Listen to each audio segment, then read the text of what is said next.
Bonjour et bienvenue à la table ronde sur la traduction, l'édition et la mise en valeur des littératures inuites et des Premières Nations. Je m'appelle Daniel Chartier, je suis professeur à l'Université du Québec à Montréal et titulaire de la chaire de recherche sur l'imaginaire du Nord, de l'hiver et de l'Arctique. Et ça me fait plaisir aujourd'hui de recevoir trois traductrices avec qui on pourra discuter des enjeux qui sont liés à l'édition, la mise en valeur à la fois des littératures inuites du Nunavik, Nunatsiavut, Groenland et des Premières Nations, et notamment des Inuits. Donc, je vous présente les trois panélistes qu'on aura avec nous aujourd'hui. On a Inès Jorgensen qui a traduit de très nombreux livres du danois vers le français. J'en comptais environ 80 à la Bibliothèque nationale de France, dont les œuvres des Danois Peter Høeg et également de Jan Ril. Jan Ril, donc, c'est un Danois qui va parler du Groenland. Donc, on a un cas d'un Danois qui va parler du Groenland, mais Inès a aussi traduit la plupart des textes groenlandais vers le français, en passant par une langue relais, donc, qui est le danois. Donc, les gens écrivent en groenlandais. Elle traduit à partir du danois, et dans certains cas qu'on a fait ensemble avec un validateur linguistique, donc on pourra en parler, qui connaît le groenlandais et le français. Catherine Egault a traduit, elle, de l'anglais au français de nombreux essais, recueils de poésie et romans, dont les œuvres d'auteurs du Nunavik, Marcosi, une anthologie de la littérature inuite à paraître, et aussi des textes du Groenland, à Kaluklinge, et des Premières Nations. Des textes qui parfois ont été demandés par des éditeurs et parfois qu'elle propose elle-même à des éditeurs. Et on verra qu'un traducteur, ce n'est pas simplement quelqu'un qui passe d'une langue à l'autre, et parfois ils vont lire dans la culture de la langue d'origine des textes et donner leur avis aux éditeurs et parfois promouvoir des ouvrages pour qu'ils soient ensuite, pour qu'ils puissent paraître ensuite en français dans notre cas. Finalement, Yvette Mollen a traduit et adapté du français vers l'Innu et de l'Innu vers le français de nombreux textes et récits. Elle a été directrice du secteur langue et culture Innu de l'Institut Takapesh parmi les Inuits. Et elle enseigne la langue Innu à l'Université de Montréal. Donc, c'est donc une spécialiste de la langue qui a travaillé aussi avec des textes littéraires, de révision de textes littéraires et de traduction. Donc, toutes les trois, je vous souhaite la bienvenue. La première étape, je me demanderais simplement de présenter le travail, présenter ce qu'est une traductrice, le rapport aussi aux langues autochtones, en vous laissant peut-être 5-6 minutes chacune pour que vous présentiez votre travail. Alors bonjour, je suis donc Inès Jorgensen. Je traduis depuis le début des années 90 du danois en français. Je suis bilingue de naissance, donc je pense que les traducteurs, il y en a en fait autant de différents traducteurs que d'auteurs différents. Quand j'ai commencé à traduire, la littérature danoise était encore pas très connue en France. Donc j'ai fait beaucoup de repérage au Danemark et d'accompagnement ensuite des auteurs à travers la France. Donc la traduction, c'est pas mal de choses, quoi. C'est pas seulement la traduction d'une langue, c'est la traduction d'un texte, parce que c'est la littérature, d'abord. La littérature, donc, et puis c'est tout l'accompagnement des auteurs découverts, surtout quand il s'agit de langues mineures comme le danois et aujourd'hui donc le groenlandais. Moi je m'appelle Catherine Egault, je traduis depuis à peu près ça le début des années 1990. Je traduis essentiellement maintenant des essais et des romans et aussi de la poésie.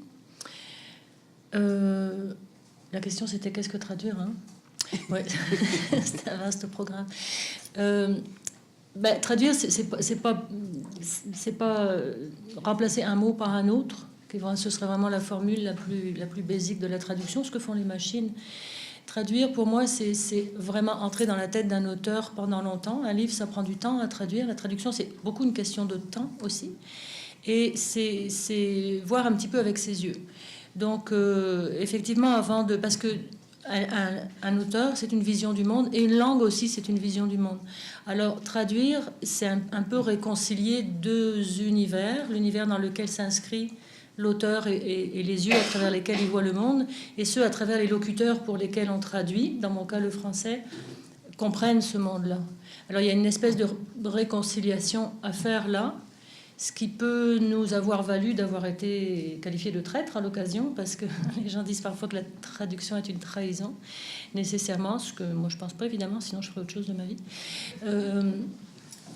Donc c'est ça, on va passer beaucoup de temps dans la tête d'un auteur, d'où l'importance de bien les choisir, c'est-à-dire parce qu'on veut être en bonne compagnie quand même dans la vie. Et notamment un essai, un essai très long, ça peut durer 1 an et demi, donc il faut choisir ses combats. D'où aussi l'intérêt de proposer des œuvres à des éditeurs quand on le peut et quand l'éditeur est intéressé. Et voilà, donc la traduction, c'est ça. C'est surtout pas quelque chose de mécanique, la traduction. C'est-à-dire qu'il y a la voix de l'auteur, il y a la vision du monde de l'auteur, puis il y a la nôtre aussi. Est-ce que des fois on a la main trop lourde? Est-ce que des fois on l'a trop légère? Ça, c'est une question d'appréciation et c'est une question que, pour ma part, je me pose tout le temps. Est-ce qu'on m'entend dans le texte? Si oui, est-ce que c'est une bonne chose ou pas? Probablement pas trop, mais en même temps, on veut pas que ce soit quelque chose de froid. Donc il faut que ça passe à travers un autre être humain qui est moi. Ça, c'est une question que moi, personnellement, je me pose tout le temps. Bonjour. Moi, comme je parle l'innu, j'aime bien traduire du français vers l'innu. C'est un peu compliqué des fois parce que les mots sont très techniques en français. Donc, il faut que je fasse beaucoup de définitions de mots pour arriver à traduire en innu ce qui est exprimé. Par exemple, un mot comme société. Il n'y a pas d'équivalent en innu. Il faut que j'explique qu'est-ce que société veut dire pour que les Inuits, surtout les aînés, comprennent. Parce que souvent, on fait la traduction pour les aînés. Parce que la plupart des gens, des Inuits, sont déjà bilingues. Ils n'ont pas besoin vraiment de traduction. Et j'ai traduit beaucoup de textes politiques du français vers l'innu. J'ai traduit aussi beaucoup de textes sur la santé, l'éducation. C'est vraiment des sujets comme ça que je traduis. Et par exemple, j'ai traduit la Déclaration des Nations Unies. La déclaration, c'est ça, les droits de l'homme, en 2010. Et nous sommes allés la déposer aux Nations Unies à New York pour que la langue soit vraiment vue, pour qu'on voit qu'il y ait des autochtones puis qui sont encore très vivants. Donc, je traduis aussi de l'innu vers le français. C'est d'autant plus difficile parce qu'il y a beaucoup de mots innu qu'il faut vraiment expliquer en français. Et comme aussi, ça va sembler répétitif parce que nous, l'alphabet, c'est 11 lettres par rapport à 26 du français. Donc, ça a l'air répétitif, mais ça s'apprend, n'est-ce pas? Oui. Donc, est-ce qu'il y a des différences à traduire du danois vers le français ou de l'anglais vers le français par rapport à un texte qui était à l'origine en langue autochtone? Donc, est-ce que la langue autochtone, tu en as parlé un peu, Yvette, a des particularités telles que c'est différent par rapport à 2 langues occidentales qui seraient traduites l'une l'autre? Et quel effet ça fait de traduire justement un texte autochtone dans une autre langue, dans votre cas par une langue relais, mais aussi, est-ce qu'il y a un effet culturel? Est-ce qu'il y a un effet social? Est-ce que vous sentez que c'est la même chose? Est-ce qu'il y a plus de prudence de la part du traducteur, de plus d'étapes quand on traduit un texte de l'innu vers le français, vers de l'inuktitut en passant par l'anglais vers le français, ou du groenlandais en passant par le danois vers le français? Pour traduire des textes qui sont informatifs, pour informer les Inuits, il n'y a pas vraiment de difficulté, ça va bien. Par contre, maintenant, je suis en train de traduire Le Petit Prince, qui est en français, je le traduis en Innu. Je fais ça avec prudence. J'essaye de prendre des bons mots parce que je sais que c'est des textes un texte qui est différent de ce que j'ai l'habitude de traduire. Et quand je traduis aussi de la poésie, quelqu'un qui écrit de la poésie, je suis très prudente. Je questionne souvent l'auteur. Qu'est-ce que tu voulais dire par tel poème? Parce que des fois, c'est ambigu. En innu, je ne peux pas traduire quand c'est vraiment très littéral. On ne peut pas traduire vraiment parce que ça aurait une autre connotation en innu. Donc, il faut vraiment choisir les mots et demander des explications aux auteurs. Souvent, je corrige aussi. Je corrige beaucoup l'innu, comme Joséphine, Natacha Canapé, Rita Mestokusho. Et pour Rita, j'ai traduit. Et une fois, je lui ai demandé, écoute, des fois, souvent, je comprends pas exactement qu'est-ce que tu veux dire. Tu sais, il y a des doubles sens dans tes poèmes. Écris ce que tu veux dire. Écris-le, même si c'est pas bien écrit. Après, moi, je corrigerai. Je te proposerai des traductions. C'était un peu ma méthode.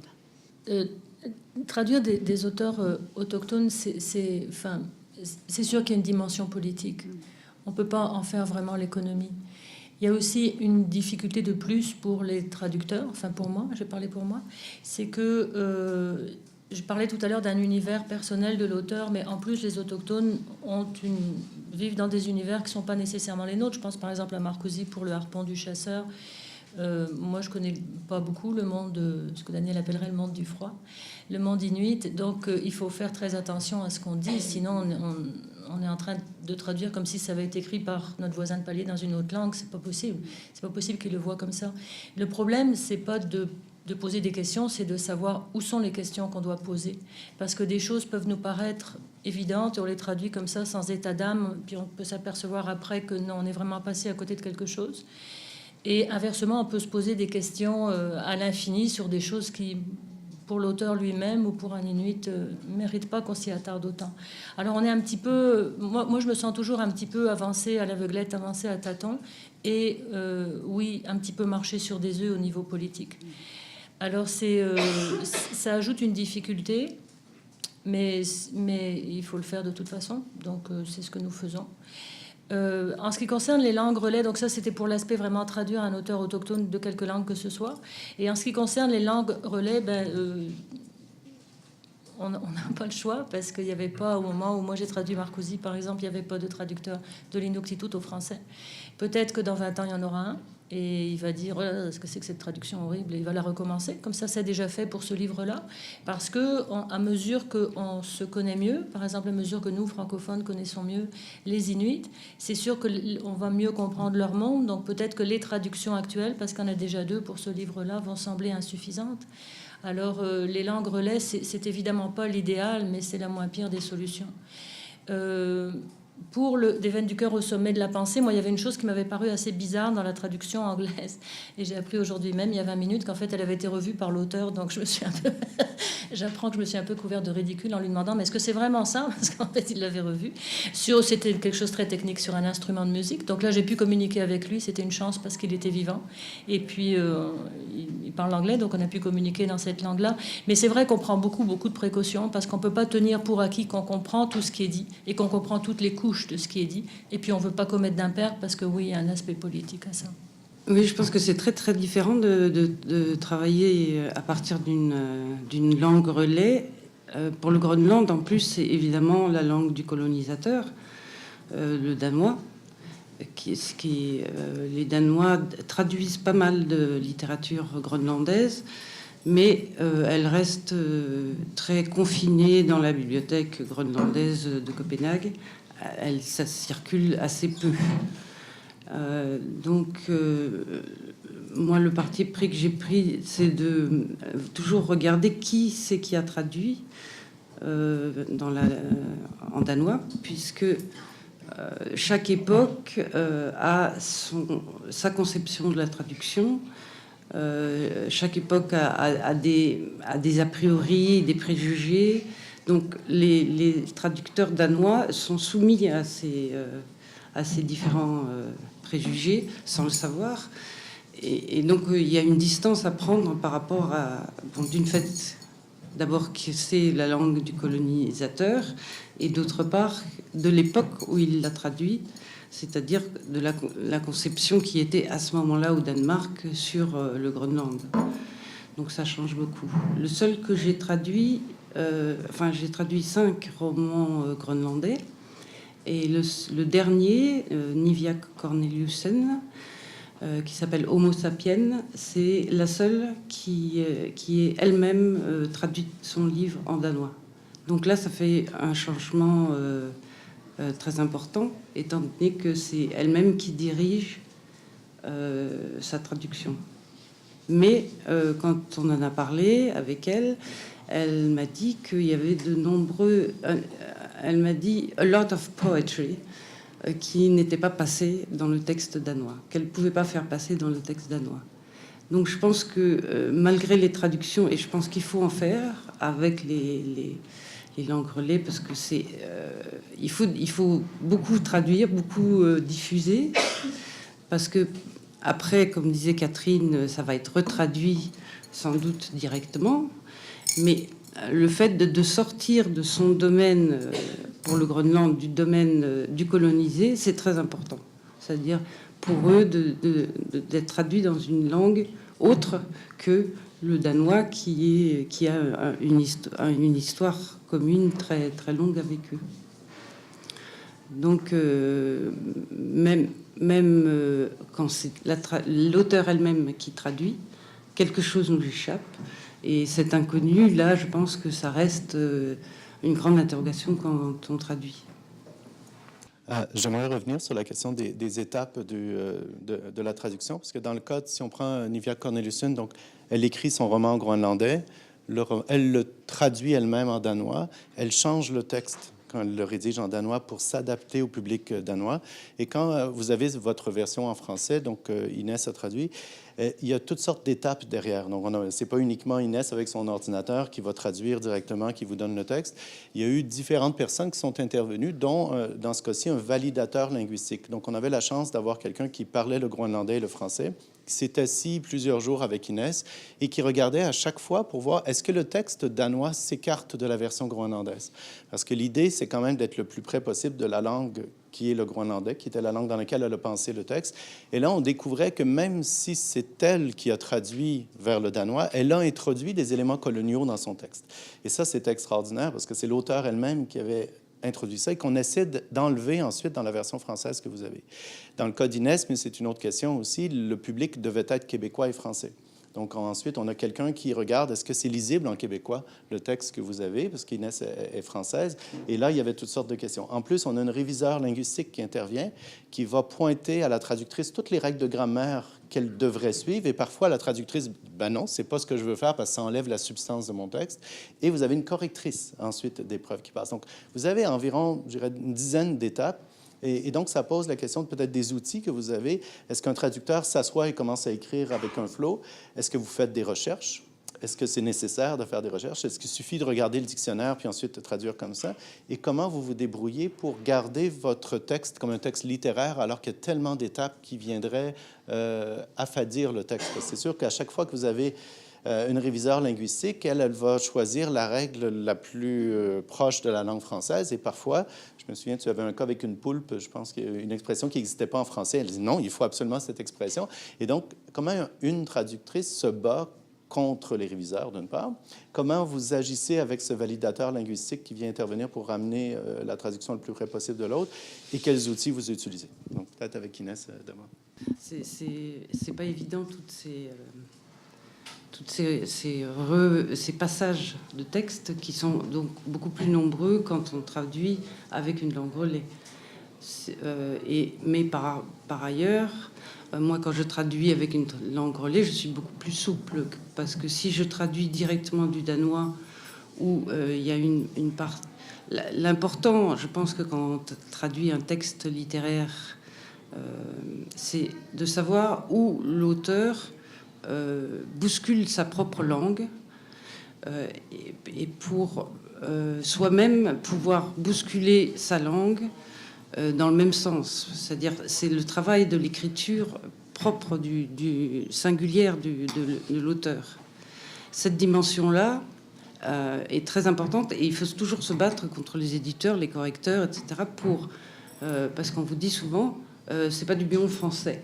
Mais l'auteur lui-même a une singularité, et cette singularité demande de l'audace de la part du traducteur, c'est-à-dire l'audace de bousculer sa propre langue pour maintenir l'écriture de l'auteur. Alors quand ça passe par des relais d'une autre langue, c'est différent. Parce que un traducteur aussi travaille beaucoup sur le rythme de la langue, sur les sonorités, sur le timbre, sur les tonalités d'un livre. Et cette dimension-là, évidemment, nous échappe quand on passe par une langue tierce.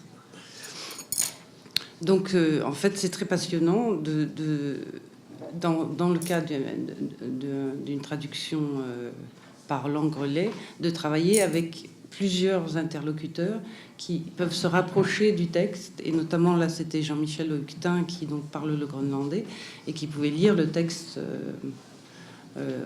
dans l'original. Et il y avait énormément, effectivement, de petits changements. Pour un petit changement anodin, mais qui peut paraître anodin, c'est que en traduisant en danois, Niviaq Corneliussen avait remis tous les noms en danois, puisque les Groenlandais portent jusqu'à présent, maintenant, ils ont plus un nom groenlandais, mais avant, ils avaient toujours un nom officiel danois et un nom groenlandais. Donc elle avait remis dans la version danoise tous les noms danois. Et donc avec Jean-Michel, on a remis tous les noms groenlandais. Et rien que ça fait une tonalité différente. La première traduction que j'ai faite, c'était avec donc les noms danois. Après, quand je l'ai relu avec les noms groenlandais, on est déjà dans un autre univers. Et bon, voilà, je vais essayer. Les relations avec les réviseurs et les correcteurs, dans le pire des cas, ça se passe mal. Ça peut se passer mal, mais comme on se bat à coups de virgule, il y a rarement des morts et des blessés quand même. Mais pour moi, en ce qui me concerne, j'ai un peu de mal quand un réviseur arrive en me disant « mais ça, c'est la norme du français ». Par exemple, une chose qu'on rencontre beaucoup en français, on n'aime pas du tout les répétitions. On a une aversion pour ça. En anglais, c'est un petit peu moins susceptible par rapport à ça. Et quelquefois, c'est voulu. Comme par exemple, dans un texte, on peut vouloir faire des boucles. Le texte peut vouloir faire des boucles, revenir sur des choses. Alors, on doit passer par la répétition, on doit passer nous-mêmes par la boucle. Et pour le réviseur qui n'est pas entré dans cet univers-là de l'auteur, ça peut être insupportable. Mais là, je suis assez contondante. C'est pas question qu'on enlève ça. C'est la manière dont l'auteur pense. Donc, il n'est pas question qu'on l'enlève. Heureusement, la plupart des cas, ça se passe bien. Et là, il y a une vraie discussion entre le réviseur et le traducteur. Le correcteur, c'est une autre étape. Il intervient sur des choses plus précises, plus fines. Mais le réviseur intervient vraiment sur le texte.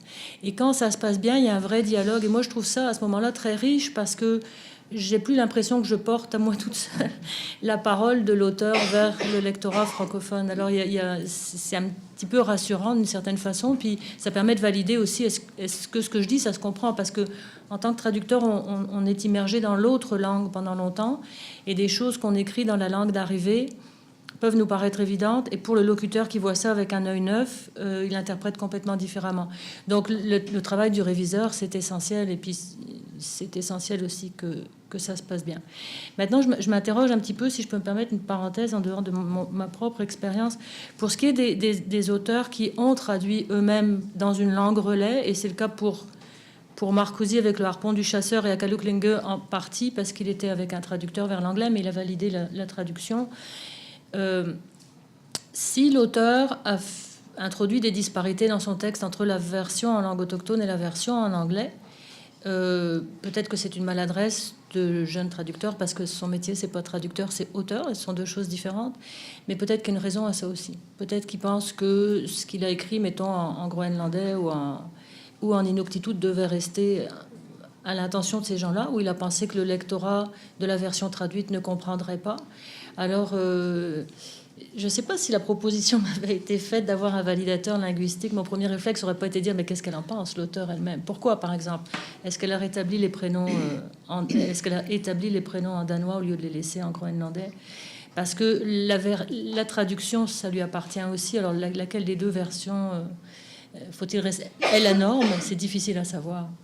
Moi, j'ai pas vraiment de contact avec des correcteurs comme vous. Parce que comme je traduis du français vers l'innu, souvent, c'est les auteurs qui relisent un peu la traduction que je fais, qui m'expliquent que, bon, non, c'est pas ce que je voulais dire, donc on remodifie. Mais normalement, quand je fais une traduction, j'essaye de faire lire quelqu'un qui sait lire d'abord l'innu, parce qu'il n'y a pas beaucoup de gens qui savent lire et écrire un peu la langue innu comme je l'enseigne en ce moment. Et donc, c'est quand même c'est beaucoup de travail pour moi de vraiment revérifier. J'utilise le dictionnaire, mais souvent, j'utilise aussi les aînés. Quand je veux, je leur explique des mots que je prends d'abord le dictionnaire en français quand j'ai des mots que je comprends pas. Et je fais une vérification auprès de gens qui comprennent le français. Après, je fais la vérification avec ceux qui comprennent l'Innu. Après, je peux faire une bonne traduction pour que l'Innu comprenne qu'est-ce que je veux dire. Donc, on n'a pas ce problème de quelqu'un qui relit puis qui fait des corrections, des correcteurs linguistiques. Il y a des gens qui... Le seul problème peut-être que je rencontrerai, c'est le dialecte. Comme l'Innu a 2 grands dialectes et tout dépendant à qui s'adresse la traduction. Si c'est une traduction qui s'adresse à des gens de Mamit, c'est le dialecte de l'Est. Bon, moi, il n'y a pas de problème, c'est le dialecte que je parle. Et si le texte s'adresse à un dialecte de l'Ouest, donc là, il faut que je fasse très attention aux mots que j'utilise. Je peux faire la modification. Et ça nous arrive aussi des fois de mettre les deux parce que ça s'adresse à tous les Innus. Donc, quand ça s'adresse à tous les Innus, j'essaie d'utiliser le mot qui est connu par tous ou je mets les 2 mots côte à côte pour que les gens voient que ce mot-là, c'est celui-là. Par exemple, pour le chiffre 10, on dit payekono, ou on peut dire aussi kotono. Donc ça, c'est un peu enrichir aussi le vocabulaire de tous les Innus. C'est s'ils connaissent que veut dire le chiffre 10 en Innu, ben, ils vont avoir les 2 versions. Je reviendrai sur les outils que vous utilisez comme traductrice. Donc, tu as parlé que tu fais référence à tu interroges parfois des aînés pour avoir des précisions. Est-ce qu'un traducteur a juste besoin d'un dictionnaire et d'un ordinateur pour travailler? Est-ce que vous faites des recherches? Est-ce que quand on travaille sur un livre, on prend simplement le texte qui est devant nous et on essaie de le traduire dans une autre langue? Ou c'est plus compliqué que ça? Peut-être en commençant par Yvette. On fait des recherches, mais il faut d'abord connaître un peu la culture. Hein. Quand je traduis vers l'Innu, je sais qu'est-ce que ça veut dire parce que je vis de cette culture-là. Mais souvent, il m'arrive de devoir traduire un mot, mais que je connais pas parce que c'est un terme de chasse utilisé à l'intérieur des terres. Donc, je me réfère aux aînés, aux chasseurs. Par exemple, j'ai cherché très longtemps comment on disait le mot pour la rencontre de 2 rivières. Et ce que j'ai fait, bon, j'avais un mot en tête parce que je l'avais probablement entendu de mon père. Et pour que je lui explique, parce que je prononçais probablement très mal, je lui ai fait un dessin. Je lui ai fait le dessin de 2 rivières en lui nommant, bon, cette rivière-là s'appelle telle et l'autre rivière. Et à quelque part, à une intersection, les 2 rivières se rencontrent. Et je lui ai donné le mot. Mais il me l'a dit, oui, c'est ça, mais tu le prononces pas bien. Donc, j'ai traduit comme ça parce que j'avais le mot. Mais moi, après, il faut que je vérifie la signification du mot. Et souvent, les mots que j'utilise qui viennent de l'intérieur des terres ne sont pas dans le dictionnaire. Donc, je dois faire une recherche encore plus poussée pour essayer de trouver comment je rentrerai le mot pour avoir le bon orthographe. Il faut effectivement un peu plus qu'un dictionnaire et un ordinateur. Le dictionnaire, c'est pas inutile, mais c'est pas très utile. En fait, ça donne un tremplin pour aller faire d'autres recherches quand vraiment on n'a jamais vu ce mot-là, on ne sait pas de quoi ça parle. Mais évidemment qu'il faut faire beaucoup de recherches. La difficulté, c'est de savoir quoi chercher. C'est plus difficile de savoir quoi chercher que de savoir où chercher. Bon, comme je disais tout à l'heure, il y a des choses qui peuvent nous sembler évidentes et qui, en fait, on devrait se poser beaucoup de questions. Et d'autres, on se pose beaucoup de questions, puis on cherche midi à 14h, il n'y avait pas vraiment lieu de se poser des questions comme ça. Et au niveau des outils, mais il y a aussi les gens qui nous entourent. Il peut y avoir les réviseurs a posteriori, mais il y a l'éditeur aussi qui a un rôle important à jouer. Pour le harpon du chasseur, par exemple...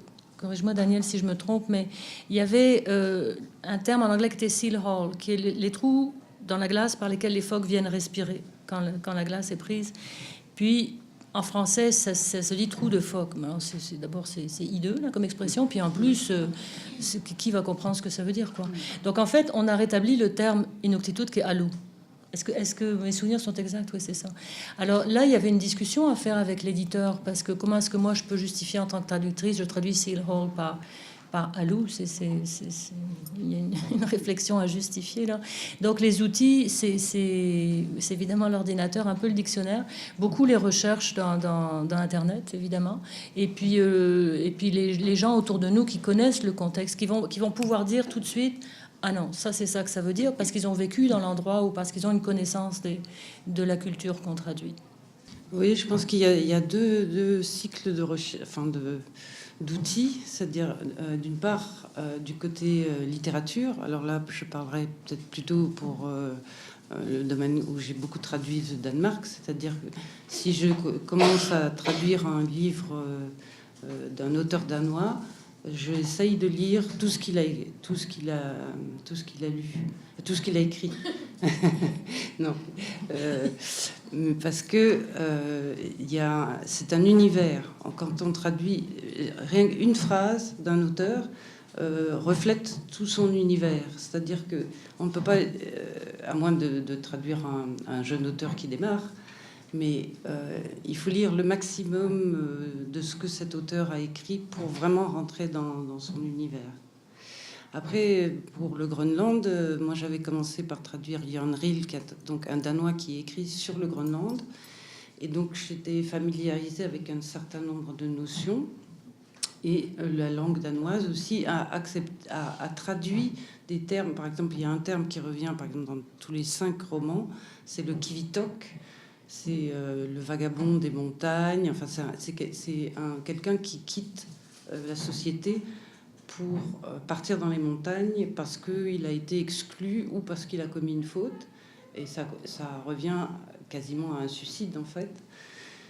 Mais dans la mythologie inuite, c'est quelqu'un, en fait, qui, dans la montagne, devient un esprit malfaisant. Donc, même jusqu'à Niviaq, ce kivitok, il revient. Le danois, lui, il a une traduction qui est la vagabonde des montagnes. Mais là, par exemple, il faut petit à petit introduire ce kivitok dans la conscience française, francophone. Un kivitok, c'est cette notion-là. Et donc, au début, on est obligé de faire des notes de bas de page. Mais je pense que petit à petit, un certain nombre de noms comme ça, comme Lumiak, qui est le bateau des femmes, Lulo, qui est le couteau en forme de demi-lune des femmes, les kamiks, qui sont les bottes en peau de phoque.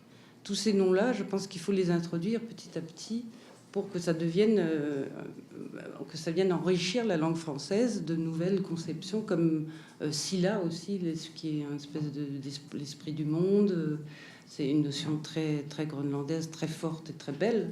Donc petit à petit, il faut que les gens... c'est notre rôle, c'est d'introduire ces mots. Vous ouvrez des notions qui sont intéressantes, puis vous avez parlé de votre travail de traductrice, donc comme avec le texte, avec les recherches que vous faites, mais aussi l'effet que ça peut faire sur la langue. Et la question que j'aurais envie de vous poser, c'est, je sais que dans ton cas, Inès, par exemple, on voulait traduire un roman des îles Féroé, et moi, je pouvais pas les lire, donc j'ai suggéré les romans à Inès. Elle me dit non, ils sont tous mauvais, je refuse de les traduire. Donc parfois, une traductrice refuse de traduire des textes. Parfois, elle propose des textes. Ça a été le cas de Catherine, qui promeut des livres qu'elle veut faire passer d'une culture à une autre. Et toi aussi, probablement, tu refuses, tu acceptes des contrats parce qu'il y a très peu de traducteurs aussi des langues autochtones vers le français. Donc, est-ce que vous êtes juste des gens qui acceptent des contrats de traduction, ou est-ce que vous êtes aussi une veille culturelle entre des cultures? Et quel effet est votre travail? Comme dans ton cas, quand tu traduis de l'innu au français, qu'est-ce que ça fait chez les Inuits, puis qu'est-ce que ça fait chez les francophones de faire un travail comme celui-là? Bien souvent, comme tu dis, je refuse de traduire des choses parce que j'ai pas le temps, premièrement. Mais aussi parce que des fois, c'est des textes qui sont trop politiques. Et bien souvent, j'ai des contrats avec des c'est un peu la moralité, tu sais, ma moralité qui vient me dire, bon, est-ce que je devrais traduire ça?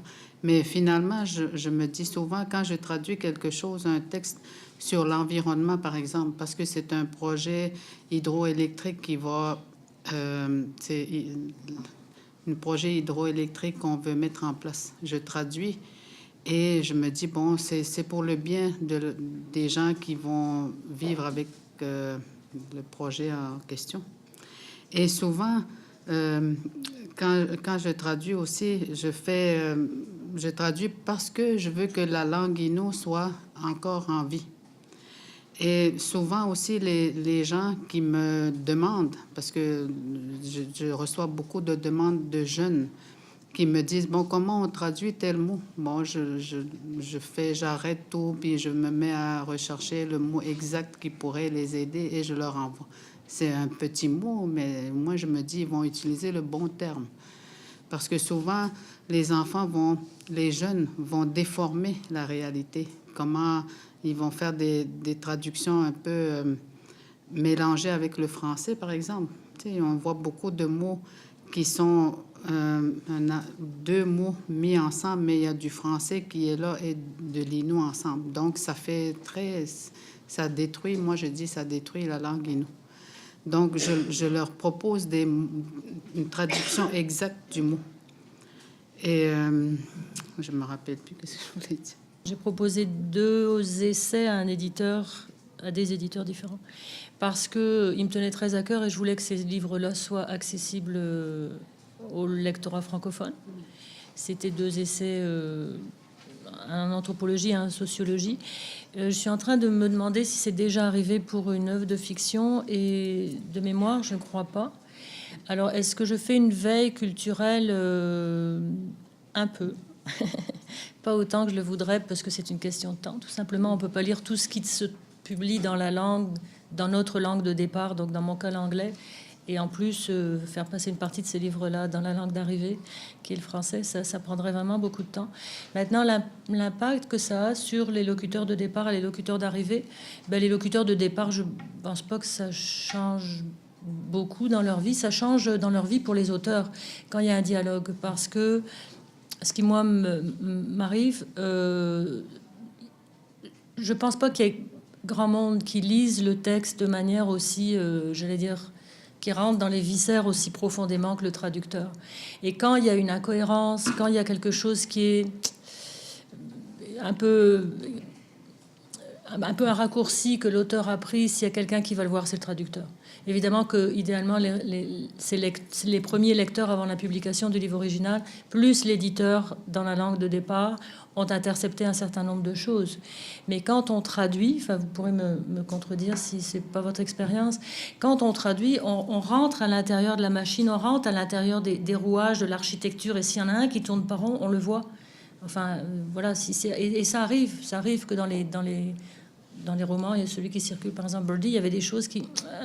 Et ça, c'est probablement parce que le texte a été retouché, puis à un moment donné, hop, on a échappé quelque chose. Alors, est-ce que les traductions ont un impact sur les locuteurs de départ? Je pense pas, mais sur l'auteur, quand il y a un vrai dialogue avec le traducteur, oui.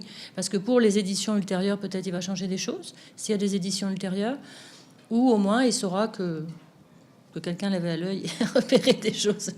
Ça va changer quelque chose dans sa vie. Et pour les locuteurs d'arrivée, c'est sûr que ça change, parce qu'ils ont accès dans leur propre langue, c'est-à-dire avec une facilité quand même plus grande à ces livres-là. Moi, mon travail, parce que bien des livres que je traduis sont lus, mettons, par des Québécois qui pourraient le lire en anglais aussi, mais ça demande un effort supplémentaire, et puis on n'est pas dans son univers premier, alors ça ajoute une distance par rapport au texte. Donc pour les locuteurs d'arrivée, oui, c'est sûr, ça change. Oui, je dirais, c'est difficile de savoir exactement pour les Groenlandais que j'ai traduits, quel est l'effet que ça leur fait. Autant quand je traduis du danois, effectivement, comme disait Catherine, il y a des endroits où on demande des précisions à l'auteur, et puis l'auteur dit « Ah oui, j'aurais pu dire quelque chose d'autre, j'aurais pu dire ceci ou j'aurais pu dire cela ». Donc il sent lui-même qu'il y a quelque chose qui n'est pas passé. Donc ça, c'est très intéressant. avec les Groenlandais, c'est pas le cas. Je peux pas le faire. Je peux juste avoir les échos des différents auteurs que j'ai traduits. L'un qui disait, quand j'entends les Groenlandais sont, enfin tous ceux qui écrivent sont bilingues, c'est-à-dire qu'ils sont peut-être pas capables de traduire leur texte, mais ils sont capables de lire la traduction en danois. Donc l'un, Hans Anton Lung, il me disait quand ça passe au danois, ça me semble ça devient très sentimental ou alors faux. Donc il a une réticence à ça. Et puis il dit aussi, en fait, je pense que nous les Groenlandais, quand on écrit en groenlandais, on se cache aussi un petit peu dans notre langue, peut-être pour éviter le jugement du danois. Une fois que c'est traduit en danois, ils sont soumis au jugement critique littéraire du Danemark, et ça les met en danger quelque part. Donc tant qu'il n'y aura pas cette émancipation profonde des Groenlandais, l'effet est un peu celui-là, de s'adresser d'abord aux Groenlandais et de sentir que la traduction pêche quelque part. Donc la question porte sur l'apprentissage de l'Innu par notamment les jeunes. Et donc, quel est le rôle d'un traducteur pour essayer de faire revivre la langue Innu parmi les communautés Innu? Et quel effet social ça peut avoir que finalement les aînés ne peuvent plus communiquer avec les jeunes et que les jeunes ont une langue Innu qui s'appauvrit? C'est ça, il y a comme en l'Innu, il y a je dirais qu'il y a deux langues. Tu vois, il y a la langue de l'intérieur des terres et la langue Innu qui est utilisée à la maison, à l'école, un peu partout. Et souvent, comme les Inuits, la très grande majorité des Inuits sont maintenant bilingues, utilisent le français et l'Innu dans le parler. Ceux que tu vas entendre parler Innu, c'est vraiment les aînés qui vont souvent... Parce que bien, tu sais, les mots Innu sont très longs. Tu sais, comme par exemple, les enfants vont préférer dire bleu, rouge que, tu sais, les mots qui sont très longs pour nommer les couleurs. Et comme l'Innu aussi, comme je disais, c'est une langue agglutinante où on a un morphème, mais on rajoute plusieurs mots et ça fait vraiment plusieurs... le mot est très long. Tu sais, pour école, on dit Kachkutamachochwap. Ça veut dire là, la maison où on enseigne, où on donne de la formation. C'est un peu ça la définition de Kachkutamachochwap. Mais tu sais, je réponds aussi comme les enfants, comme tu disais, la langue à Isipit, la langue est maintenant endormie depuis quelques années. Les personnes qui vont parler l'Innu soit proviennent de Pessamit ou d'une autre communauté.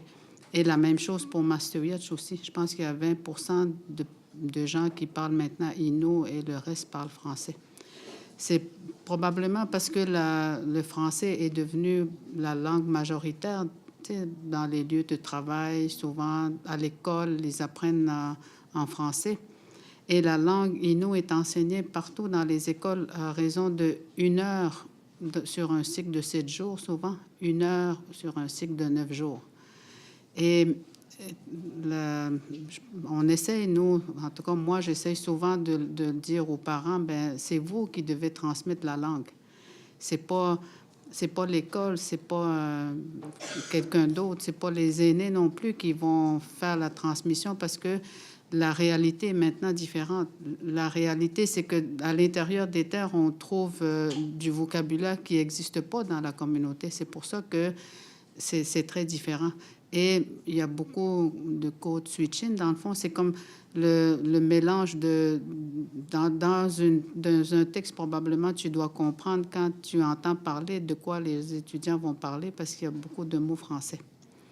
Et pourtant, ces mots-là existent. C'est tout en Innu existe. C'est sûr, tu vas entendre des fois des mots très techniques comme, je sais pas, un iPad, tu sais, mais on pourrait inventer, tu sais, on fait beaucoup de néologismes. Donc, on pourrait trouver des mots comme ça. Mais c'est un peu aussi, je pense que c'est la transmission qui est en train de manquer, là. Je me dis souvent, c'est un peu la réalité des jeunes un peu partout. Je pense que les petits Québécois vont préférer parler souvent anglais. C'est plus cool. J'aimerais répondre à une question qui n'a pas été posée, mais qu'on nous pose souvent, c'est est-ce qu'on traduit pour le marché français ou le marché québécois? On m'a même déjà demandé est-ce que tu traduis en français ou en québécois. J'ai demandé quelle était la différence entre les deux langues et puis la conversation s'est arrêtée là. Mais c'est vrai qu'il y a une différence dans la langue parlée. Et puis la question l'hypothèse qu'on a tout le temps, c'est que quand on traduit pour les deux marchés, j'ai horreur d'employer ce mot-là dans ce contexte-là, mais c'est un peu ça, les deux lectorats, mettons. Est-ce que ça affadit le texte? Est-ce que ça donne un peu une espèce de français de l'ONU, là, très lisse, très machin? Et moi, ma réponse, c'est que non, c'est plutôt l'inverse, en fait. Notamment en ce qui concerne la langue parlée et surtout la langue argotique. Parce que, on le voit au Québec, notamment dans les films, quand un film est doublé en français et que un rappeur du Bronx se met à parler comme s'il habitait dans une banlieue de Paris. Enfin, ça n'a aucun sens, quoi. Donc moi, je trouve qu'il faut mieux traduire de manière plus centrale, là, plus normée, si je peux dire. Mais ça va traverser le temps aussi, parce qu'il n'y a rien qui vieillit plus qu'un argot. Ça vieillit très, très, très vite et ça voyage très, très, très mal.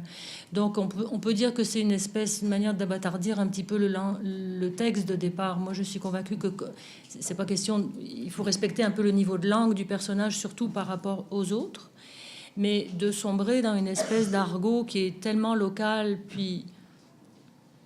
Je vais dire quelque chose de très désagréable, mais je peux le dire parce que je suis d'origine française.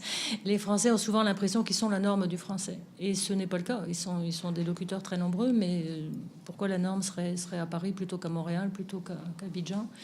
Donc l'argot hexagonal n'est pas non plus la norme de l'argot dans le monde francophone. Alors, traduire pour le marché français ou québécois, les livres, évidemment, idéalement, quand on traduit pour des éditeurs québécois, ils espèrent le vendre en France parce que ça permet de mieux rentabiliser. Et parfois, les éditeurs français font des retouches. Moi, j'ai pas de problème avec les retouches parce que ce que je veux, c'est être comprise. Et ce que je veux, c'est que l'auteur soit compris et passe bien. Mais je veux pas que ça devienne écrit comme si ça avait comme une écriture hyper locale. Donc c'est un peu une question de négociation entre soi et soi, là. Mais je ne pense pas que ça affadisse les textes, pas du tout.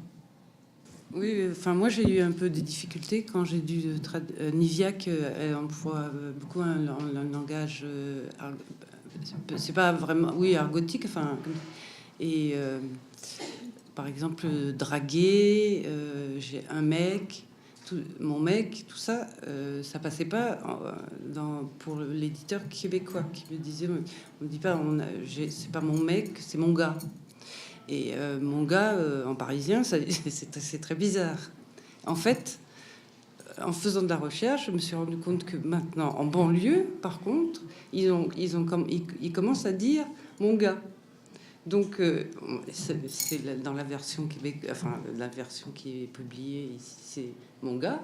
Et en fait, ça va se retrouver être plus actualisé en France, mystérieusement, que les jeunes disent plus mon mec dans les banlieues parisiennes. Donc, il y a des choses très drôles comme ça. Et puis, draguer, ça se dit pas apparemment ici. Et tout ce qu'elle me proposait, ça me paraissait très, très bizarre. Donc, j'avais beaucoup de mal à... Donc, c'est des allers-retours, et petit à petit, parce que ça change profondément le texte. Si il a essayé de me séduire, c'est tellement gentil pour moi. Tandis que me draguer, c'est plus... bon. Et toutes ces nuances-là, c'était très drôle de travailler là-dessus avec l'éditeur. Je terminerai avec une question sur comment vous êtes devenue traductrice, parce que nous qui s'intéressons aux littératures autochtones, vous êtes le passage, parce qu'aucune des littératures serait accessible aux Français, à moins que les auteurs eux-mêmes se traduisent, à moins qu'ils écrivent dans la langue de l'autre, etc. Donc vous avez un rôle qui est déterminant, mais d'abord, comment on devient? Est-ce que c'est par la formation? Est-ce que c'est par le hasard qu'on devient traductrice? Et aussi, quel conseil vous donneriez à quelqu'un, une jeune personne qui voudrait devenir traducteur ou traductrice, et entre autres avec les langues autochtones?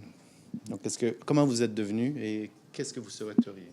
Moi, je suis devenue traductrice parce qu'il y a un anthropologue qui me disait, bon, je dois comprendre un peu la façon de vivre des gens de chez vous et je veux le montrer à des gens qui vont lire les livres, par exemple, sur les animaux. Donc, j'ai commencé à traduire et ma mère m'a beaucoup aidée parce qu'elle faisait aussi de la traduction. Et probablement aussi parce que je comprends bien l'Innu, je comprends la langue de l'intérieur des terres. Donc, c'est pour ça que ça n'a pas été trop compliqué pour moi d'être traductrice.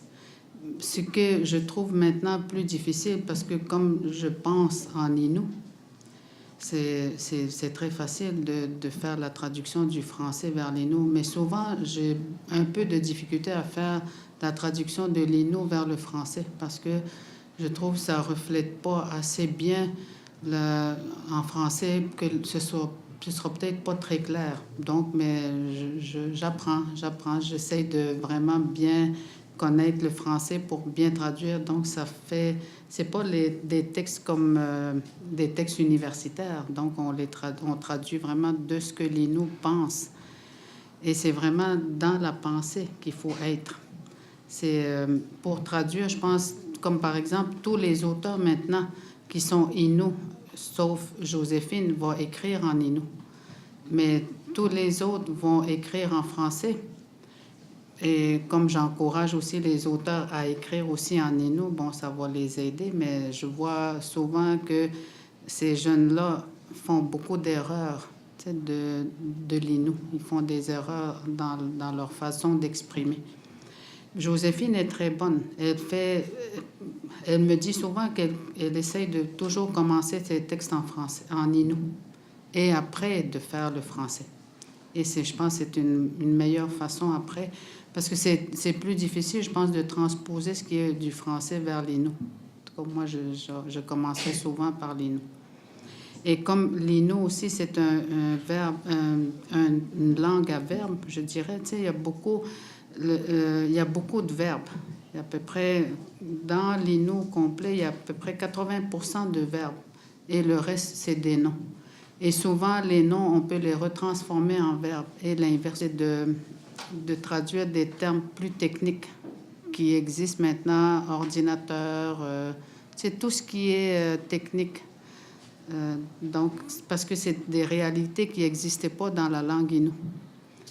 Et autant, je pense que tout ce qui est maintenant fait chez les Innu, quand on est à l'intérieur des terres, il faut vraiment bien l'expliquer en français. Comment je suis devenue traductrice sur une intuition fulgurante, en fait. En me réveillant un matin, j'ai décidé que je voulais être rédactrice. Et la deuxième pensée qui est venue, c'est pour ça, il faut commencer par être traductrice. Et à ce jour, je ne m'explique pas pourquoi j'ai pensé ça, mais en tout cas, c'est ce que j'ai fait. J'ai pas de formation en traduction. Le conseil que je pourrais donner, c'est un peu pompeux, là, de donner des conseils, mais si vous voulez être traducteur, c'est écrivez bien la langue d'arrivée, qui, en général, dans beaucoup de cas, c'est votre langue maternelle, tout simplement. Parce que la traduction, c'est un métier d'écriture. C'est-à-dire qu'il ne suffit pas de bien parler vaguement de langue pour être traducteur de l'une dans l'autre et inversement, et plus une autre, et je pose 2, je retiens 5 et machin. Moi, j'ai toujours un petit peu Je doute pas qu'il y a des gens qui le font très bien, mais je suis toujours un peu étonnée qu'on puisse traduire dans plusieurs langues. Évidemment, on peut traduire des choses courantes, des rapports, des lettres, des choses comme ça, mais je me répète, excusez-moi de me répéter, mais je trouve ça important. Une langue, c'est un univers. Moi, mon univers, c'est le français. Je peux vivre à peu près n'importe où dans le monde, mais à condition que je puisse vivre un petit peu en français. Quand même, au moins lire un peu et parler avec d'autres locuteurs. Donc le conseil, ce serait, écrivez bien votre langue et appropriez-vous la langue dans toutes ses incarnations. Elle n'a pas... Une langue, ça n'est pas qu'une seule incarnation, c'est pas une seule manière de le parler dans un seul endroit, à une seule époque. C'est plein d'incarnations. Alors ça me paraît important. Et l'autre chose mise en garde que je voudrais vous donner, c'est attendez-vous à être invisible. Bon, c'est une conversation récurrente que j'ai avec Daniel et Inès. Les traducteurs sont souvent invisibles, tout simplement. L'auteur est au premier plan, c'est juste, évidemment. Mais je trouve que des fois, la part du traducteur est un petit peu balayée vite sous le tapis. Et donc, attendez-vous à être invisible. Voilà. Si vous voulez être au premier plan, écrivez. Ce que souvent les traducteurs font, d'ailleurs. Moi, je suis venue à la traduction parce que je suis née au Danemark et que j'ai quitté quand j'avais 10 ans. Donc, j'ai fait toute ma scolarité, ma vie en France. Et à un moment donné, j'ai eu une nostalgie terrible du Danemark. Et la meilleure façon de retourner, c'était en fait de retourner en traduisant. Donc, et après, ça a été une histoire de voyage, en fait, parce que j'ai voyagé avec les écrivains jusqu'à Jan Ril qui m'a emmené au Groenland. Et donc, là, j'y suis depuis un bout de temps. Donc, pour moi, la traduction, c'était très lié au mouvement. Ça peut paraître bizarre, puisqu'on est derrière son écran. Mais à la découverte pas seulement d'écriture, bien sûr, mais aussi de domaines inconnus à toi. Et comme disait Catherine, je pense que oui, c'est d'abord la langue qu'il faut maîtriser parfaitement, la langue dans laquelle on écrit. Parce que autant l'auteur, lui, suit sa propre piste, autant le traducteur, il est amené à suivre un tas de pistes pour lui inconnues, des pistes halogènes. Il est entraîné, donc il faut qu'il ait une boussole intérieure dans le langage et dans l'écriture qui le mène. Alors oui, évidemment, il ne faut pas penser devenir très riche ou très célèbre. Ça, je pense que on reste un peu dans l'ombre, mais en même temps, on fait partie de l'histoire, toute l'histoire occidentale de la traduction, puisque tous les textes fondamentaux qui font notre civilisation, on les a connus par des traductions. Donc, le traducteur, il est inhérent à la tradition littéraire occidentale. Il est là et parfois il est plus bruyant que d'autres. Parfois, il est totalement inconnu. Mais il y a aussi des grandes traductions. Il faut dire aussi, il y a des traductions qui restent. Bon, les 1001 nuits de Galland, c'est célèbre pour ça. Il a traduit les 1001 nuits, mais ça reste une œuvre à part entière. Donc c'est aussi une possibilité. Mais là, il faut être très, très, très bon. Merci Inès, merci Catherine, merci Yvette. Donc, vous êtes de vrais personnages derrière les textes Innu, groenlandais et du Nunavik qu'on lit. Donc, c'est important de voir que derrière les textes, on a de vraies personnes qui interviennent, qui ont des motivations, qui ont tout un travail à faire qui est là. Et comme dit Catherine, parfois, c'est complètement invisible pour nous, mais vraiment, quand on travaille avec les littératures autochtones, la question de la traduction n'est pas une petite question. C'est vraiment au cœur de la survie culturelle dans certains cas, mais aussi de la transmission vers nous de culture qui nous serait complètement opaque sans vous. Donc, merci.